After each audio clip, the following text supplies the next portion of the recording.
नमस्कार दोस्तों। आज के इस नए विश्लेषण में हम उस चीज की बात करने वाले हैं जिसके बिना हम इस दुनिया की कल्पना भी नहीं कर सकते। जी हाँ, प्रकाश यानी लाइट। इसकी बेसिक प्रॉपर्टीज से लेकर इसके द्वारा पैदा किए जाने वाले दिमाग घुमा देने वाले ऑप्टिकल इल्यूजन तक आज हम लाइट की इस पूरी यात्रा को डिकोड करेंगे। तो बिना देर किए चलिए शुरू करते हैं। लेकिन आगे बढ़ने से पहले जरा सोचिए, रात में आसमान की तरफ देखते हुए क्या कभी ख्याल आया है कि ये तारे आखिर टिमटिमाते क्यों हैं? या फिर तेज गर्मी में किसी हाईवे या रेगिस्तान में दूर पानी होने का धोखा क्यों होता है, जिसे हम मरीचिका या मिराज कहते हैं? असल में ये रोजमर्रा के रहस्य भौतिकी के कुछ अदृश्य नियमों द्वारा नियंत्रित होते हैं। आज हम इन्हीं रहस्यों से पर्दा उठाएंगे। तो चलिए एक नजर डालते हैं आज के हमारे रोड मैप पर। हम 6 मुख्य विषयों को कवर करेंगे। प्रकाश के गुण, परावर्तन के नियम, मिरर फॉर्मूला, प्रकाश का अपवर्तन, मरीचिका का जादू और अंत में ऑप्टिकल लेंस। घबराइए नहीं, इन जटिल फिजिक्स और फॉर्मूलों को हम बिल्कुल आसान और मजेदार तरीके से समझेंगे। चलिए सीधे अपने पहले चैप्टर की तरफ चलते हैं और प्रकाश के अस्तित्व और उसके यात्रा करने के बुनियादी नियमों को समझते हैं जिन पर सब कुछ टिका है। तो प्रकाश असल में है क्या? देखा जाए तो ये ऊर्जा यानी एनर्जी का ही एक रूप है। और दिलचस्प बात यह है कि ये हमेशा बिल्कुल एक सीधी रेखा में चलता है। अब जरा इसकी स्पीड के बारे में सुनेंगे तो हैरान रह जाएंगे। निर्वात यानी वैक्यूम में प्रकाश की चाल 3 गुणा 10⁸ मीटर प्रति सेकंड होती है, यानी लगभग 3 लाख किलोमीटर सिर्फ 1 सेकंड में। इसकी तरंग दैर्घ्य 3900 से 7800 एंगस्ट्रॉम के बीच होती है। और हाँ, ये एक विद्युत चुंबकीय तरंग भी है। अब सोचिए, जब इतनी तेज गति से यात्रा करने वाला प्रकाश किसी चमकीली सतह से टकराता है तो आखिर क्या होता है? यही हमारा दूसरा टॉपिक है। जब प्रकाश किसी दर्पण या चमकीली सतह से टकराकर उसी माध्यम में वापस लौट जाता है तो उसे प्रकाश का परावर्तन यानी रिफ्लेक्शन कहते हैं। इसके दो बहुत ही सिंपल से नियम हैं। पहला ये कि आपतित किरण, परावर्तित किरण और आपतन बिंदु पर डाला गया अभिलंब, ये तीनों हमेशा एक ही तल पर होते हैं। और दूसरा सबसे जरूरी नियम, आपतन कोण हमेशा परावर्तन कोण के बराबर होता है, यानी लाइट जिस एंगल से आएगी बिल्कुल उसी एंगल से वापस भी जाएगी। इस परावर्तन को और गहराई से समझने के लिए आइए 2 मुख्य प्रकार के गोलीय दर्पणों की तुलना करें। पहला है अवतल दर्पण यानी कॉन्केव मिरर, जिनका परावर्तक तल अंदर की ओर धंसा होता है। ये प्रकाश को एक बिंदु पर केंद्रित करते हैं, इसीलिए दाढ़ी बनाने और चिकित्सा क्षेत्र में इनका उपयोग होता है। इसके विपरीत होते हैं उत्तल दर्पण, जो प्रकाश को फैला देते हैं, जिससे हमें एक बड़ा दृष्टि क्षेत्र मिलता है। यही वजह है कि मोटर गाड़ियों में साइड मिरर के रूप में इनका इस्तेमाल होता है। ठीक है, तो ये तो हो गई थोड़ी थ्योरी। आइए अब इन सबको जरा गणित के चश्मे से देखते हैं। हम उन गणितीय संबंधों को डिकोड करेंगे जो तय करते हैं कि ये दर्पण कैसे प्रतिबिंब बनाते हैं। ये ज्यामितीय आरेख देखने में भले ही थोड़े जटिल लगें, पर सच बताऊं तो इनका आधार बहुत सरल है। यहाँ अलग अलग त्रिभुजों की समरूपता का उपयोग किया गया है। जब हम इस ज्यामितीय पजल को हल करते हैं तो हम एक बहुत ही बुनियादी समीकरण तक पहुंचते हैं।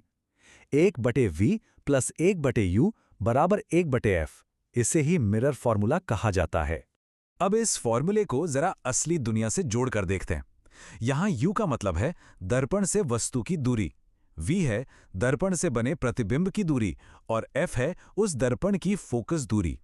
बस इन अक्षरों के अर्थ को समझ लीजिए और फिर ये बीजगणित भौतिक दुनिया में एकदम पूरी तरह से फिट बैठ जाता है। और यहीं से हम एक और बहुत ही मजेदार फॉर्मूला की तरफ बढ़ते हैं, m बराबर -v/u। इसे रेखीय आवर्धन यानी लीनियर मैग्निफिकेशन कहा जाता है। असल में यह अनुपात हमें बस ये बताता है कि दर्पण द्वारा बनाया गया प्रतिबिंब असली वस्तु की तुलना में कितना बड़ा या छोटा है ना दिलचस्प? तो चलिए, प्रकाश का टकराकर वापस लौटना तो हमने समझ लिया, लेकिन क्या हो जब प्रकाश टकराकर वापस ना लौटे बल्कि उसके आर पार निकल जाए? आइए अपवर्तन यानी रिफ्लेक्शन की इस दुनिया में कदम रखें। होता क्या है कि जब प्रकाश एक माध्यम से दूसरे माध्यम में जाता है तो वह अपने रास्ते से थोड़ा भटक जाता है।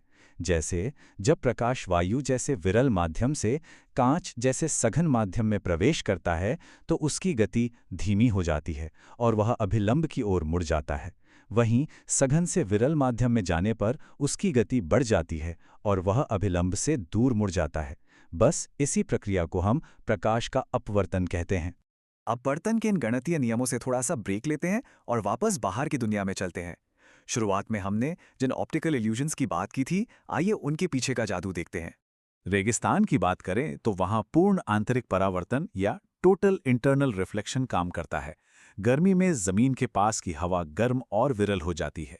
अब किसी पेड़ से आती हुई प्रकाश की किरण जब सघन से विरल माध्यम में जाती है तो वो अभिलंब से इतना दूर हट जाती है कि अचानक वो पूरी तरह से अंदर ही रिफ्लेक्ट हो जाती है। इससे हमें पेड़ का उल्टा प्रतिबिंब दिखाई देता है, मानो वहां पानी हो।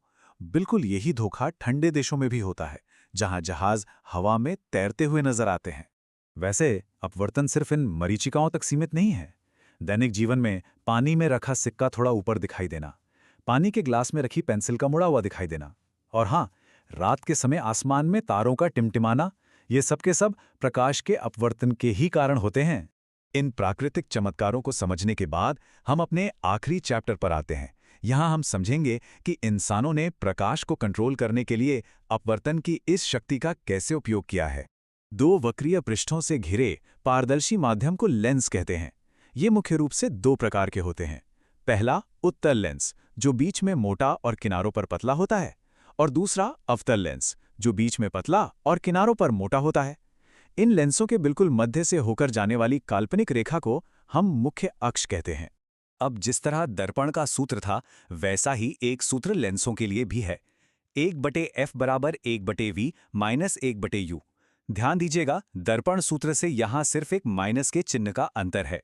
इसके साथ ही एक और महत्वपूर्ण पहलू है लेंस की क्षमता यानी पावर।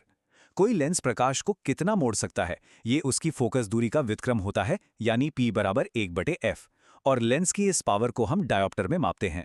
तो इस पूरी यात्रा को देखने के बाद जहां हमने समझा कि प्रकाश कितनी आसानी से मुड़ सकता है और परावर्तित हो सकता है, क्या दिमाग में एक सवाल नहीं आता कि हर दिन जो कुछ भी हम देखते हैं उसमें से कितनी चीजें असल में वैसी ही हैं जैसी दिखती हैं, और कितनी महज एक दृष्टिभ्रम है? इस बारे में सोचेगा जरूर।